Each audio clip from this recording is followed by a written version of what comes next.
Market మీద. Rajagopalachari market అని ఉంటది. అట్లా దాదాపుగా 4-5 ఏరియాలో మార్కెట్లు ఉన్నాయి, బిల్డింగ్లు, షాపింగ్ కాంప్లెక్స్ లో. ఇప్పుడు ఎన్టీఆర్ కాంప్లెక్స్ అంటారు, తెలుసు కదా, బీసెంట్ రోడ్ దగ్గర అవంతా రాష్ట్ర అక్కడ కార్పొరేషన్ డబ్బులు వస్తాయి. వాటి కోసం ఏం చేసింది కార్పొరేషన్, అప్పు తీసుకుని అక్కడ బిల్డింగ్ కట్టింది. ఆ అద్దెలతో దానికి కట్టేశారు అప్పు. సేమ్ టైం ఇప్పుడు అది ఆదాయం కదా, ఇవాళ కార్పొరేషన్కి ఆదాయం ఎక్కడి నుంచి వస్తుంది? రోడ్లకి, కాలువలకి, ఇవన్నీ పన్నులతో సరిపోతుందా? పబ్లిక్ నుంచి వచ్చే ఆస్తి పన్నుతో వీటితో చాలదు కదా. ఇవాళ డబ్బులు మిగులుతున్నాయి, వాళ్ళకి రూపాయి ఖర్చు పెట్టగలుగుతున్నారంటే ఎట్లాగా?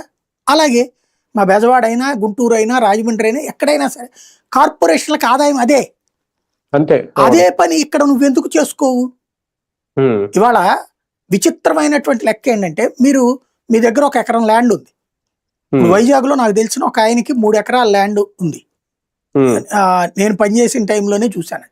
3 ఎకరాల ల్యాండ్ ఉన్నటువంటి ఆయన ఏది అప్పట్లో ఉడా దగ్గర నుంచి కొనుక్కున్నారు. ఏది చిన్న పత్రికల వాళ్ళకి అమ్మారు అప్పుడు, తక్కువ రేటుకి, మినిమం రేట్. దానికి గాను ఆయన ఏం చేశారు, డెవలప్మెంట్కి ఇచ్చారు. ఇచ్చినప్పుడు 50% ఫ్లాట్లు ఈయనకి ఇచ్చేటట్టు, 50% ఫ్లాట్లు. అంటే వాళ్ళు ఒక 5 అపార్ట్మెంట్లు కట్టుకుంటారు, 5-20 100 అనుకోండి, 100లో 50 ఈయనకి ఇచ్చేస్తారు.